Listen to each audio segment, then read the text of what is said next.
Good morning, everybody. I hope you are not too tired. Apparently, those who are here are not too tired.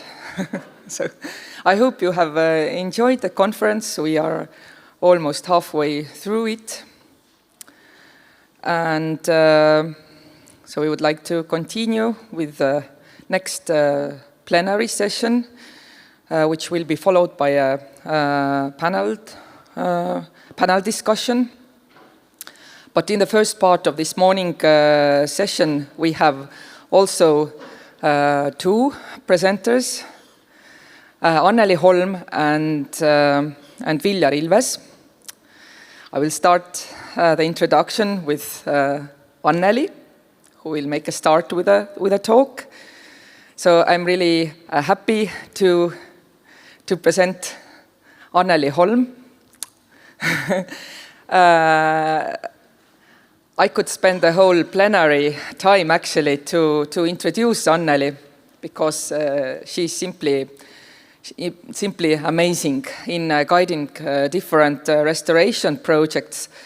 So basically, in one word, one could say that Anneli is the magnificent frontrunner of grassland restoration.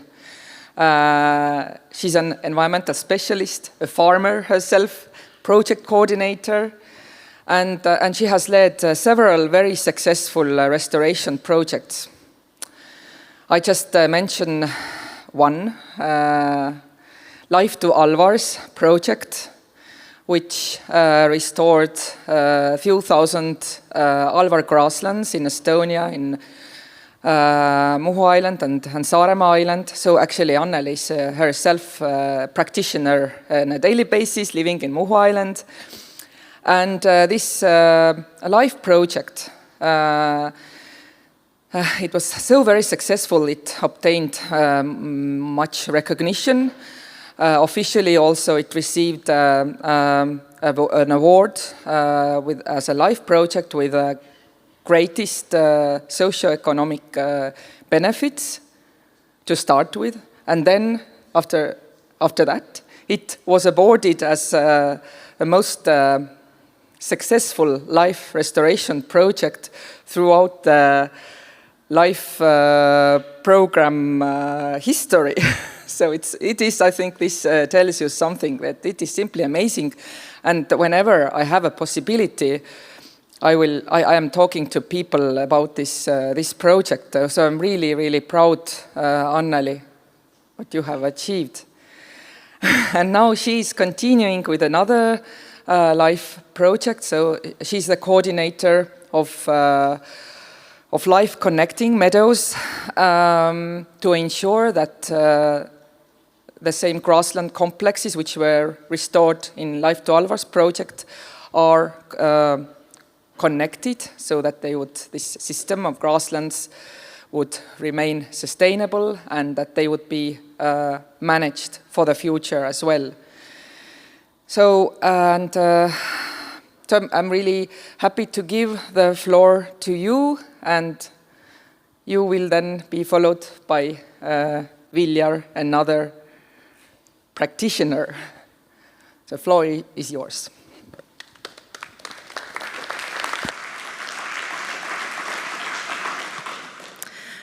Hi everyone. This was really nice to hear all these words about myself. So I'm really happy to be here and to share my passion for the heritage grasslands. In the nature conservation, you are always short of resources. You are very often short of political will. So very often all you have is your passion. So it's very, very important to have that.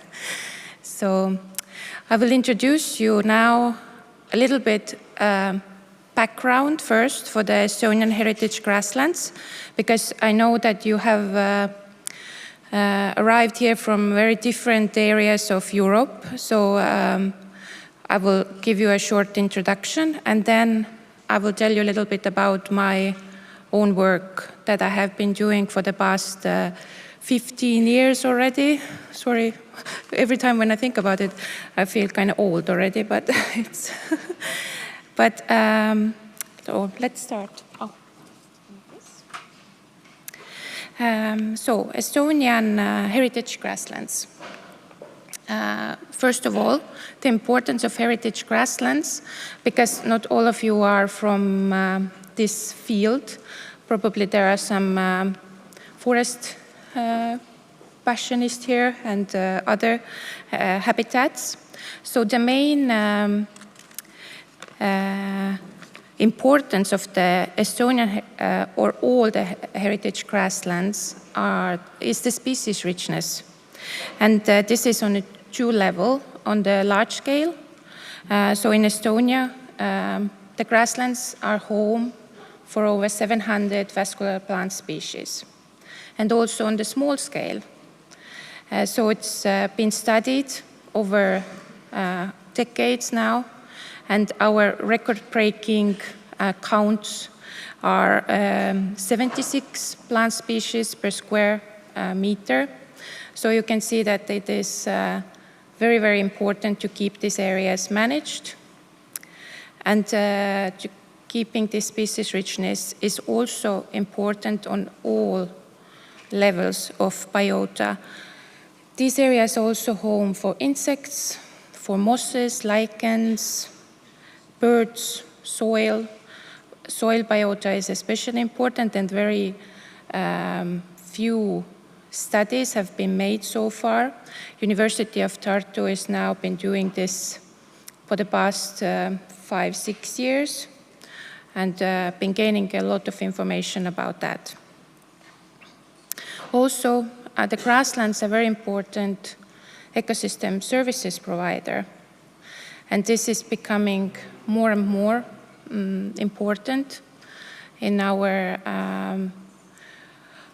world, where we are losing these sites. So it's a home for the pollinators and feeding area for the pollinators, for example, and providing also socio-economical benefits for the farmers who are managing these sites, producing food sustainably, and also creating a livelihood for themselves. And not less important in our world is the carbon sequestration. Also, from a recent study from the University of Tartu, we have learned that the grasslands soil is a very important source for the carbon sequestration. It can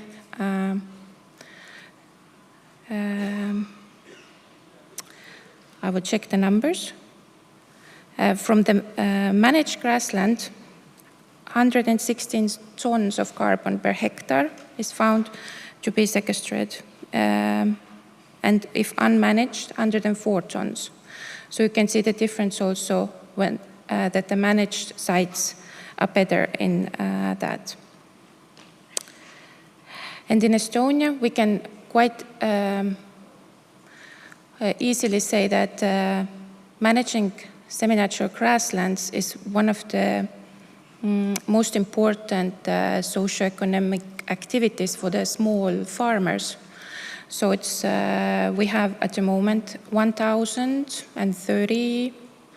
around 1,030 small farmers who are doing this on their daily basis, and it's quite a large proportion of them are small farmers.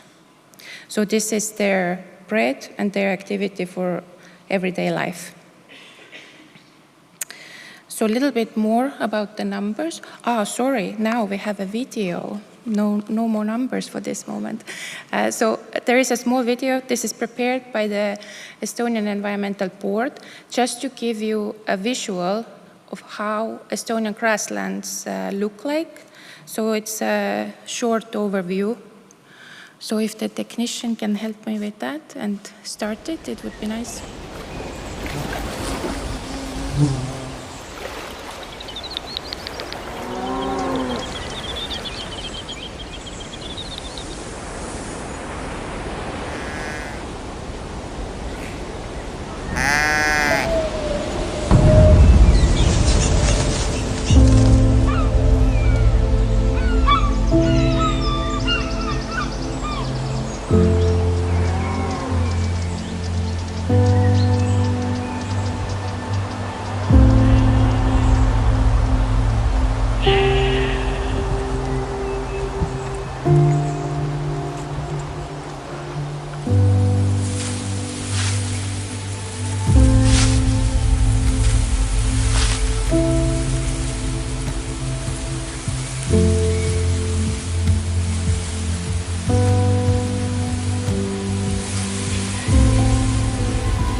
Okay, thank you.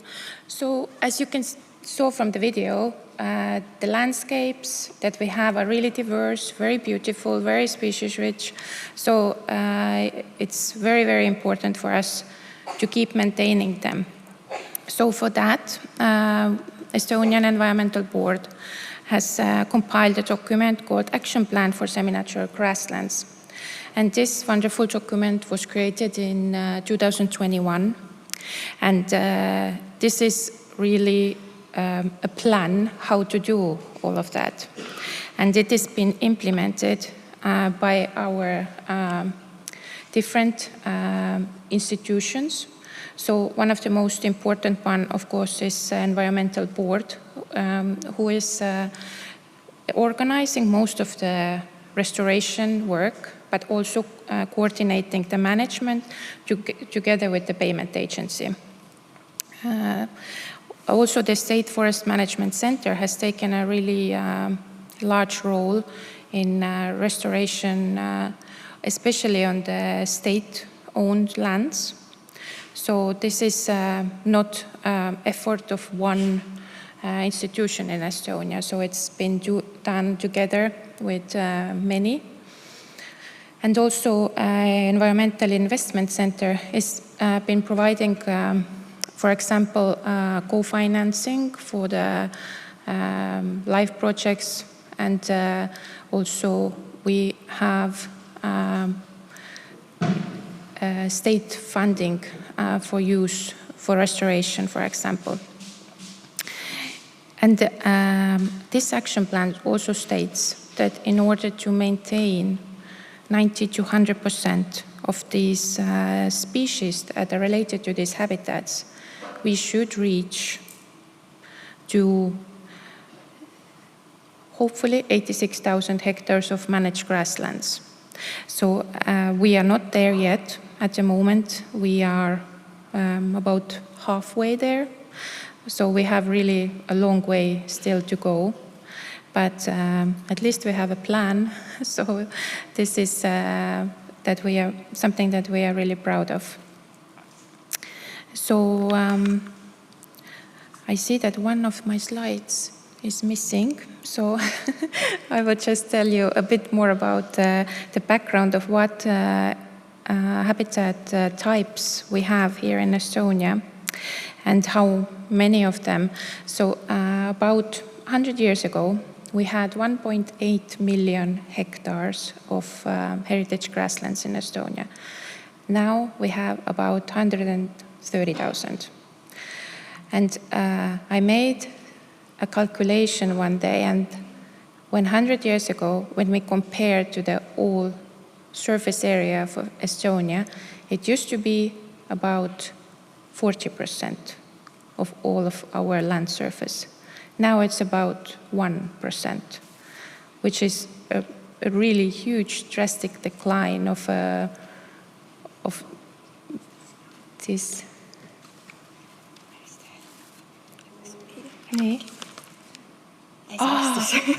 Thank you. It's not missing. Very good. So you can see here, as I said, a huge decline. And even if we look at our efforts at the moment, that we are planning to double the area that we are managing now, it still seems like a very, very small gain compared to what we had. But how we look at it is that if we don't do anything, then we will lose the species and we lose these habitat types. So we keep on going, and we know that we can't be back to that point where we were 100 years ago. But what we are trying to do is to save the species from the extinction. So we have set the near goal at the moment for 2027 to reach to 50,000 hectares, which is realistic to achieve. We can see now that we have around 42,000 hectares under management or already restored and soon to join the management. So it is quite obtainable or achievable goal. And we will keep going from there. And there is a map here, you can see. And we have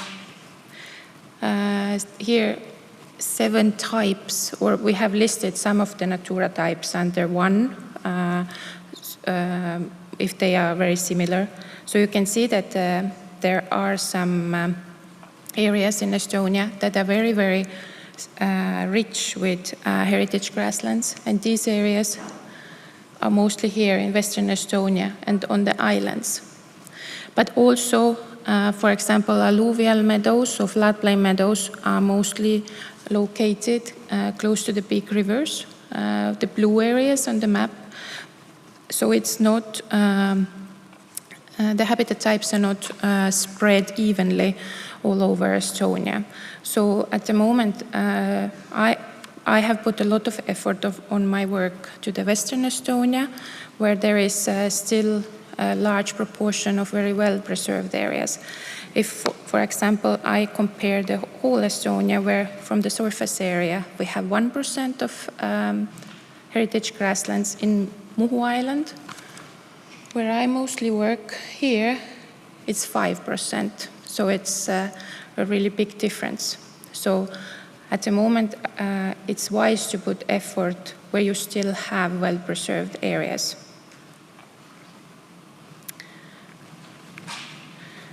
We will go forward now.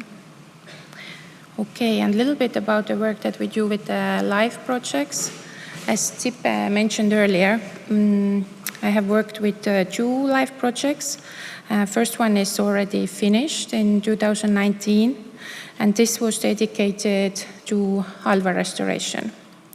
And we restored 2,500 hectares of alvar grasslands within that project. And this was in Western Estonia, on the largest islands, Muhu, Saaremaa, and Hiiumaa.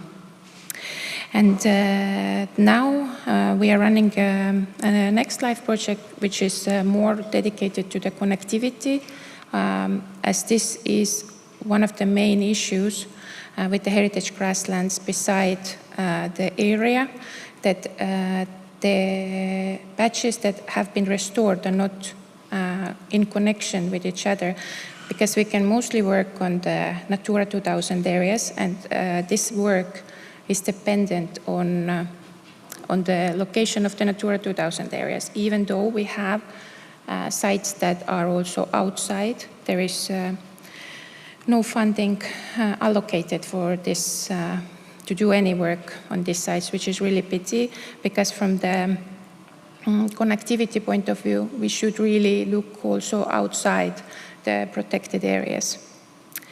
So in that project, we try to create corridors or stepping stones between the already restored sites in order to allow the exchange of genetic material between these areas. Historically, it was also done by animals that were moving around with shepherds, and this unfortunately is completely lost practice in Estonia. So mostly the management with grazing is done using fencing, and the animals don't have opportunity to move around on different areas.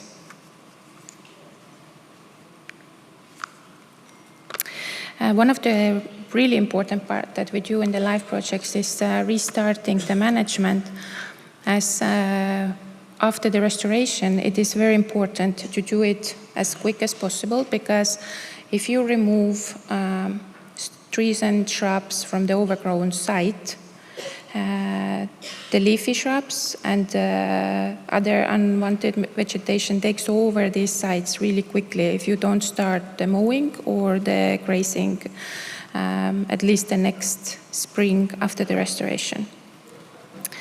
So for this, we have put a lot of thought into this design of these projects in order to provide farmers with some essential supplies to start that. This is a sort of we call it like a candy as well, you know, like to sort of get farmers interested in actually taking obligation to manage these areas. So this is the initial investment that for some farmers can be too much, especially when it comes to the mowing machinery, as this is not something that you would usually buy to, for example, to mow 10 hectares of wooded meadow, but you can't really do it with big machinery that you use on the fields. So this is helping to restart the management after the restoration, but also the grazing equipment. And it has worked very successfully. Very few areas that we have restored have been abandoned. So it's, I think it has helped a lot. But even from Tsipe's introduction, it really seemed like it's like a one-man show, but it's not really. It's a really huge effort by really many people.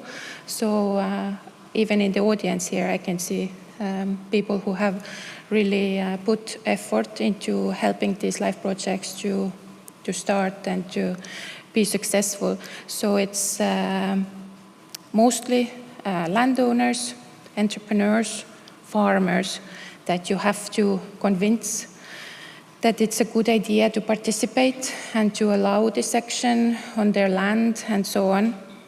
Because, you know, nature conservation people are already eager to do that. But we have successfully managed to engage a lot of people into this activities. So this is something that we are really proud of. And that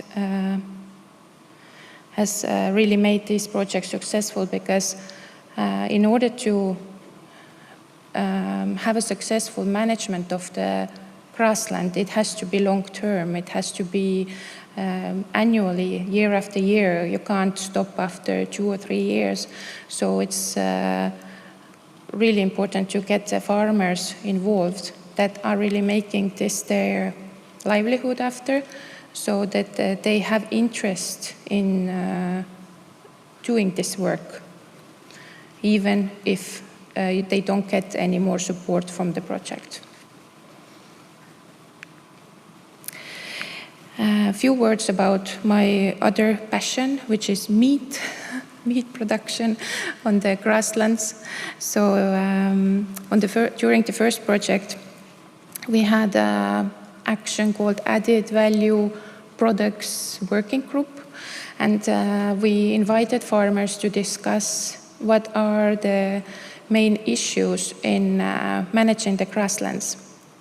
And it was really clear from the first meeting that the production and marketing of the meat that is produced on the grasslands is the issue. And we started thinking from there.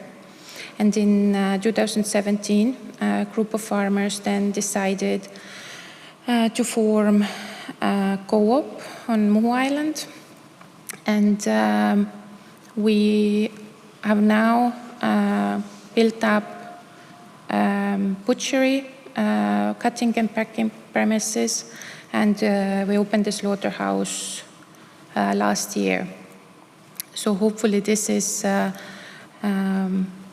having a positive effect of keeping these areas managed and helping the farmers to market their products from the grasslands. It is especially important for the breeds that are not for the meat production in the first place, that are very good in managing the grasslands, but are more durable for the hardships that can be on the grasslands. For example, the alvars are not very productive areas, so it's very difficult to grow large meat breeds there. So it is more common that traditional breeds, like landrace breeds are used, and it is very difficult to market these breeds in Estonia. So we are mainly working with the farmers who are using small local breeds for the management. And yep, it's been now quite a long time, and we are working forward with this. We have now, we started with 9 farmers. Now we have 17 farmers who have joined the co-op. So, and we keep expanding and taking new farmers in. Local community is also very important, because when we started our restoration efforts, it was quite a big group of people who were against it. And it was not really easy to convince them that this is something that is meant for the nature conservation. Because if you're going with the machinery to the nature conservation area to remove trees and shrubs, then it doesn't look like nature conservation for most of the people. And I think by now we have quite successfully managed to convince people that it is necessary, and we need to do that. And as we have already sites that have been managed almost 10 years, and they look nice already, because when you first start the restoration on the first years, they don't look really nice. You have still stubs from the trees and shrubs and so on. The vegetation is not really fully recovered. So now we have already something to show. So it is a bit easier to convince the landowners, for example, to join in to these actions. So involving through different communication actions has been really important. And of course, the scientists. And at the moment, I'm working for the University of Life Sciences, but we have already also very good cooperation with the University of Tartu. So these have been the 2, I would say, leading universities in the grassland studies for the past decade. And we mostly monitor also the socio-economic impact, which is equally important in these cases. And few words about the results. There is a really thorough report on the results, if you are more interested in the University of Tartu webpage, about the results of Life to Alvars project. So it was very successful, and we could see the increase in abundance and the number of species in all of the taxa that we monitored.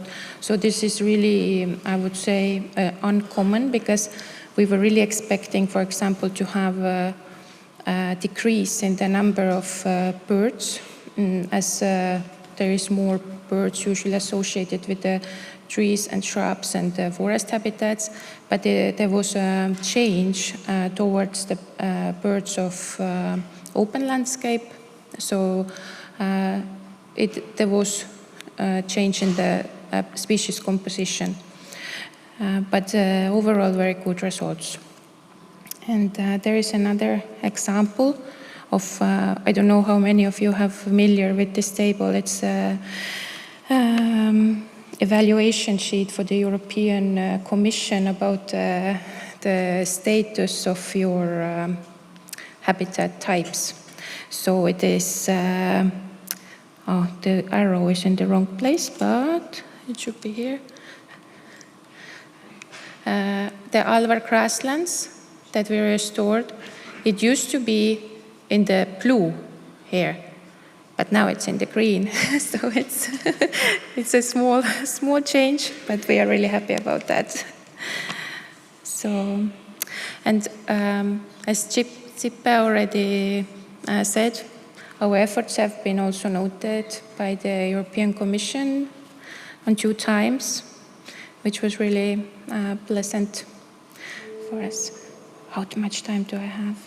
I think I'm over already. Oh, 7 minutes. Oh, okay. It says here I should finish already. Okay. Okay. So, yep. And I would like to say really big thanks to everybody who have been part of this journey, because it's, as I said, it's not a one-man show. You need a lot of people to do things like that. So our team has been bringing Grasslands back to life since 2014. Yes.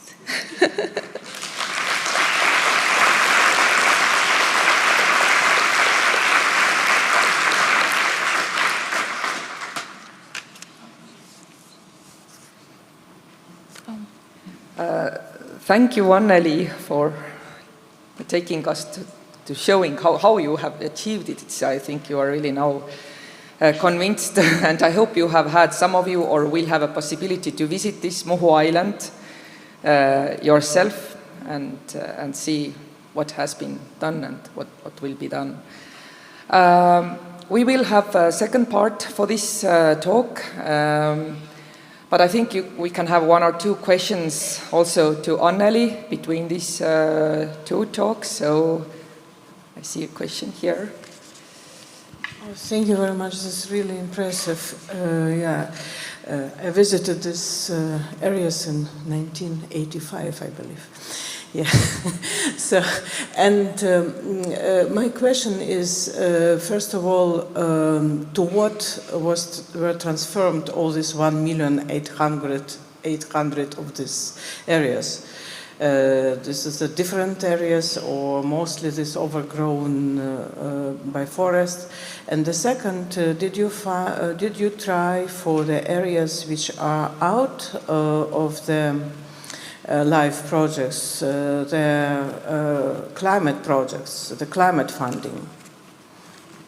Thank you. It's a really good question. First part, most of it has been transferred into forest now. I think we have a very large proportion of our landscape is forest, and some areas with a thicker soil are fields. So it's mostly two types, I would say. And for the second part, I'm currently writing a new life project to the climate. I hope there is nobody from European Commission here, because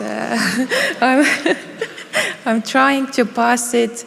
I hope the ears don't show too much, as agroforestry areas outside Natura 2000 to restore 1,000 hectares of grasslands outside Natura 2000. So I really hope it's gonna go through. So. Is there another quick question?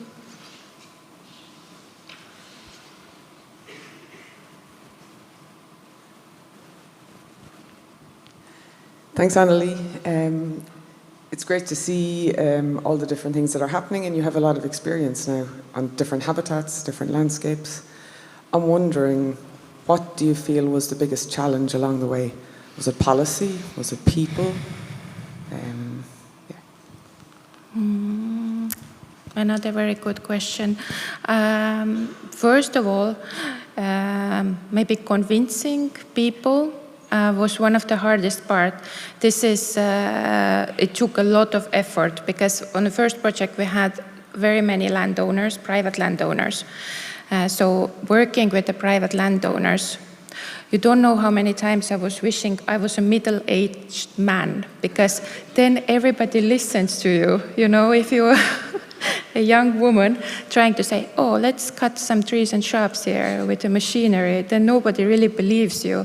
And it's very hard to get through to people. So I think this was the hardest part. Yes, this is something I also really admire and learn from you. So I think it's now a good moment to make a switch to Viljar, that's representing this key group of people. responsible for sustainable management of grasslands. So what you can showcase, Yes. what motivated you to, to be the manager? I will say a few words about Viljar before you get up here. So Viljar is a practitioner, and he's working in one of the alluvial meadow areas in Alampedia. And he's been working there with the heritage grasslands for the past 9 years.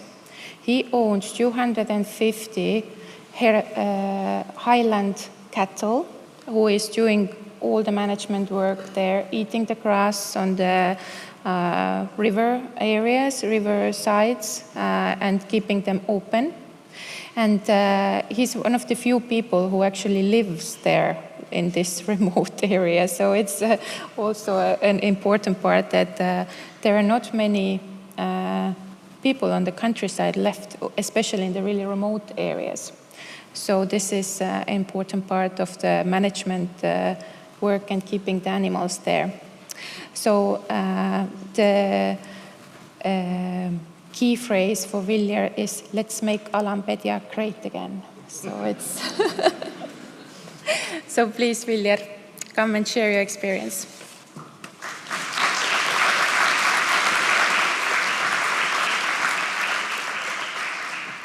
Okay, thank you. Good morning for everyone. When Anneli started, she said she's happy to be here. But I have to say it's not my free choice to be here today. Just a couple of people just pushing me that much that I am here today. But anyway, also as Anneli says, believe me, I'm in middle age man, so all what you hear today, it's totally true. Please forgive me because I don't do this every day, and especially in English, but anyway. So, flooded meadows of Alampedia Natural Reserve in Estonia. What problems we have today, and how we like to see the future.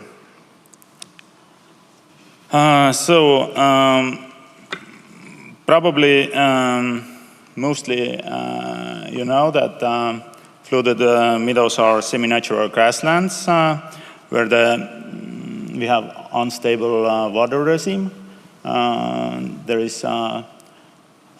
They are flooded, as you see. What happens typically in the springtime when the snow starting to melt, and of course also after the heavy rains. So they playing also very important key role in natural water management by buffering excess water. Also, they are supporting a rich biota of plants and animal species, of course. And traditionally, those meadows have been used for hay production and also extensive grazing, which, by the way, is good for both to Natura area and people also. So, as you see, our Natura area is quite big, and before the Second World War, we had 4,000 hectares flooded meadows.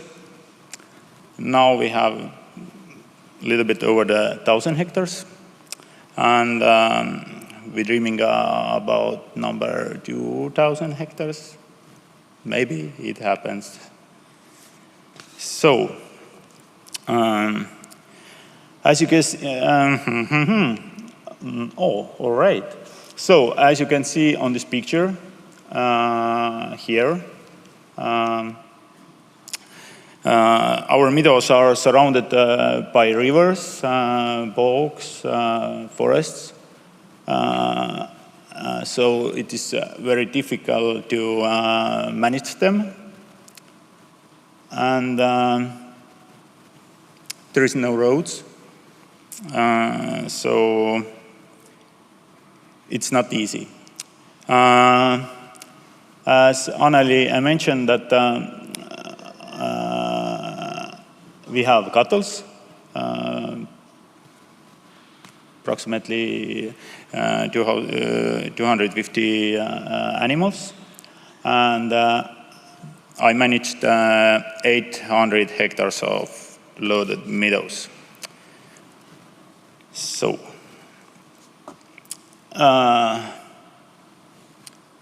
as you see, that's what I mentioned, if I say it's not easy to manage them. But why I started to manage the meadows? It's almost 10 years ago. As a local resident, I was seeing that management of the meadows are not effective because large quantity, poor quality hay was everywhere. Of course, we burn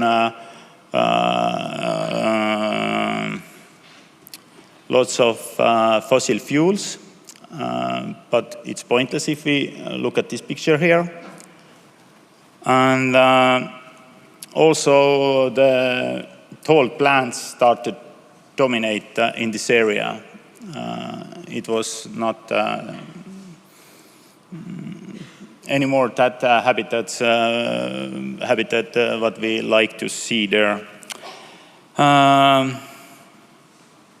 One reason why it's so difficult is that Alameda is an important area for great snipe. That's why we have to moving lately. It's July 15. You can imagine it's almost months after the midsummer, and the weather then already unpredictable because, as you understand, we are not located in Spain. It's the North Europe. So finally, I start to realize that there is have to be some error in the formula, because Natura conservation purpose and management purpose not working together in harmony.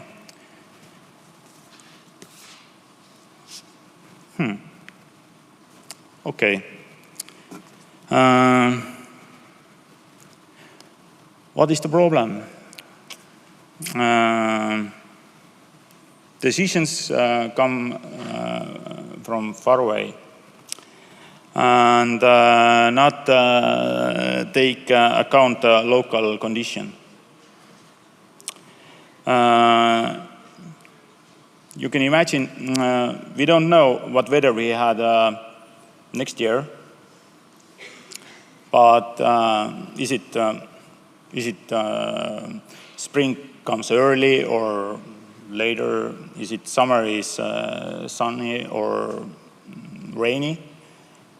But regulations says that we know exactly what kind of weather is gonna come and what kind of rules we have to follow. It's not logical, or is it? I don't know. Yes, of course, we have to look like global view if we wasting fossil fuels, burning fossil fuels. And of course, we need to change the focus if we want to do some decisions, what we need to do for point of local things or something like that. So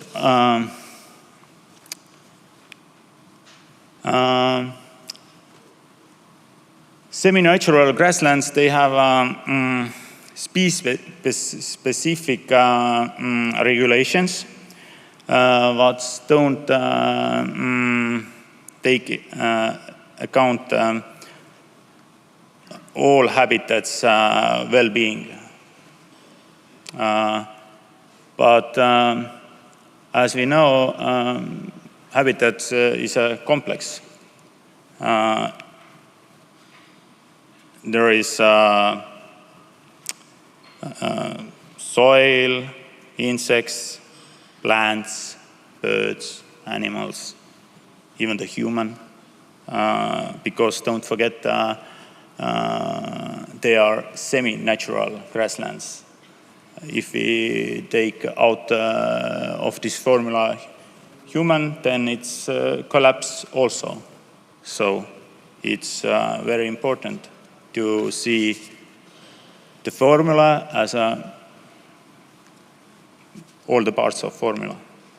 So why we like regulate so much? Some are afraid because we're using modern moving techniques. It's also understandable, but do we have reason really? Let's see. As I said before, about a century ago, we had 4,000 hectares wooded meadows in this area. Now we have over 1,000 hectares. So it's about 4 times less hectares now. The summer season was likely, so we can say that we managed meadows even more intensively in the past. The fact is 4 times more land was moved with the same time. Of course, we use many workers, and also the technical resources was not that, don't have that big effect, you know. But anyway, we have to ask, is it better when we had thousands and thousands people and machines in this area disturbing the natura, or 3 or 4 machines today? Of course, it's not that simple, because someone says that, yes, we're using the modern techniques. We can also moving with speed 25 kilometers per hour, but it's not normal. Normal speed approximately maybe 10 kilometers per hour. We have to just do something differently. So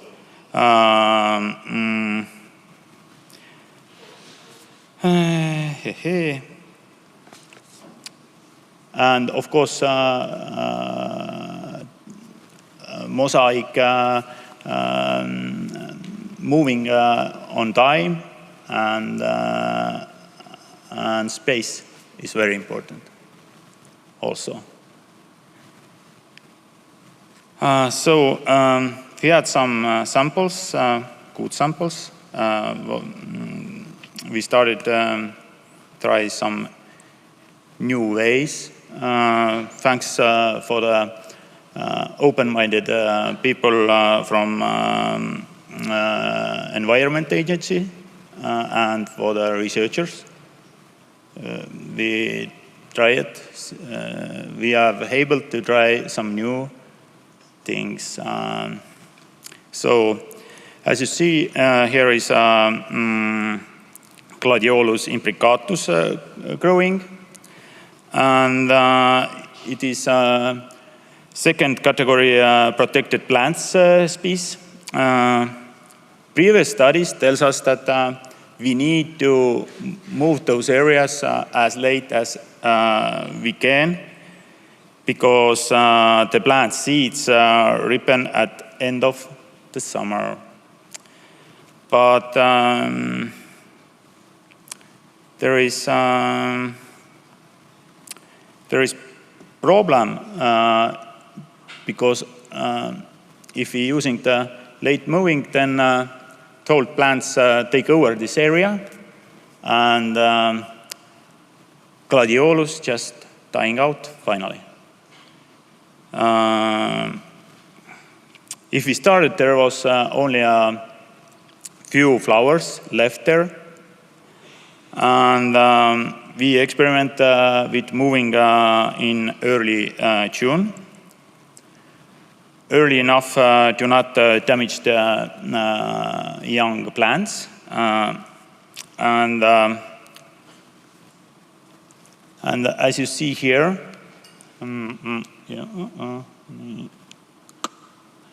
there is the tall plants. After the moving here, we see different view. So it's you can imagine what happens if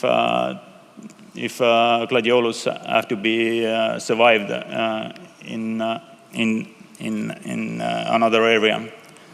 So after the 3 years, the situation has changed dramatically. Researchers think that there is now 300 plants in this area. You can imagine was 3, and after the 3 years, 300. Just we trying something new. Okay, so some believes that early mowing and grazing disturb the great snipe, Gallinago media. Some afraid early moving also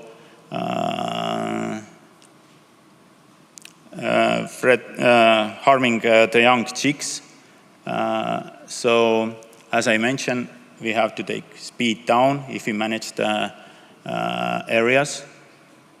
So it's not that complicated as we wish to see, and we don't have to over-regulate this. So anyway, this picture was taken in the grazing area, and you see there the cattle have eat some grass there, but anyway the birds are also there. In this area we finished the restoration works about 4 years ago. So the birds was not there before, but now we have one of the biggest population in Estonia, of course in Alameda also. There is about 20 birds on this area. So, in my view, we have to be more braver and look to the future by learning from the past. Because we know that things were better before us.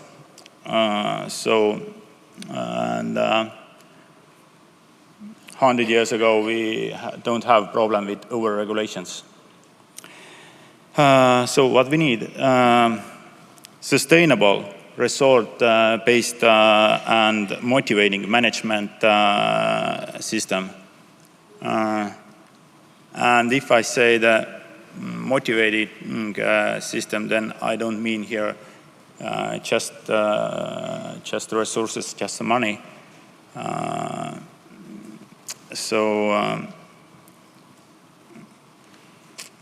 We just think differently anyway. And the resources must give what we waste. The resources what we waste must give desired result. Now in my opinion, I see that we just wasting the money. We know why we waste that, but it goes anyway to the place where we don't get any result or desired result.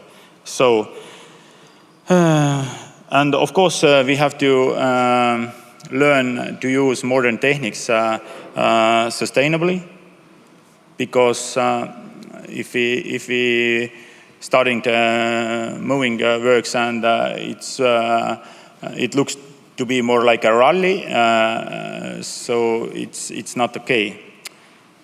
So at the last,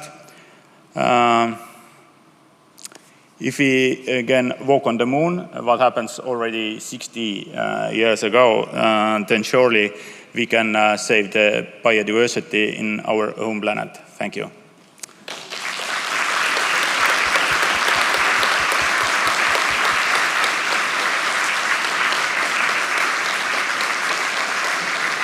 Thank you, and thank you also to Liis, who helped me, and to Sven, who gave us the magical view here. Thank you, Viljar, for giving this land manager's perspective, and I wish that we as scientists, many of us here who are scientists, had as good insight into land management problems as you have an insight into the ecological complexity of grasslands. So let's continue bridging between science and management. Thanks. And in case we have a few minutes for questions, so also to Viljar or maybe Anneli before the next part. So there's a question.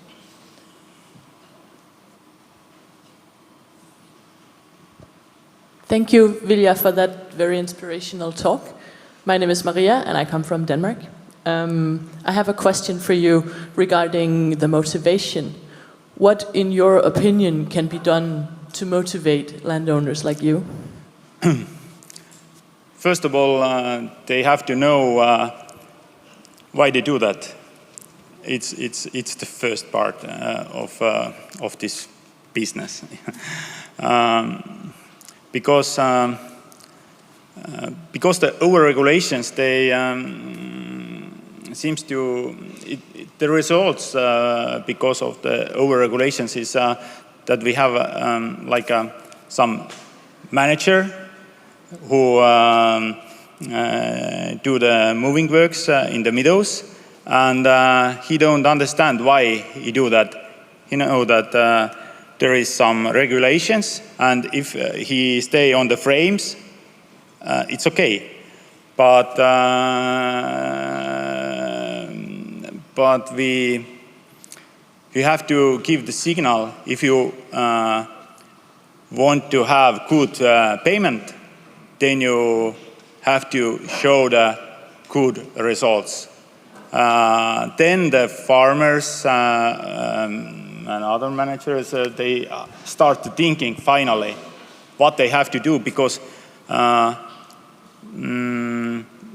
that kind of things what can work in my area probably can work western part of Estonia So everybody's have to be find the best way to manage remotely. Thanks. Okay. One more question, or maybe only one. Katrin. Huh? Okay. Yes. Yeah, thanks for this impressive talk. I'm from Germany and I'm on the science-based part, so I don't have much ideas about practical agricultural issues. And we discuss in Germany a lot how important extension offices are, or biodiversity education. So people request that there is more exchange between farmers and scientists or extension offices. So how did this work for you? So did you study biology and then return to your farm, or where does the knowledge come from? Of course, I am the lucky guy also because we have our area is middle of the city of Tartu, and we have here University of Tartu and Maaülikool. So it's easy to find scientists who who come with me outside. So yes, I'm lucky. But anyway, it's not that difficult if all these systems start to invite farmers and starting dialogue. It's very important to start the dialogue, and after that, I think most people want to become with us. You know. So. Thank you.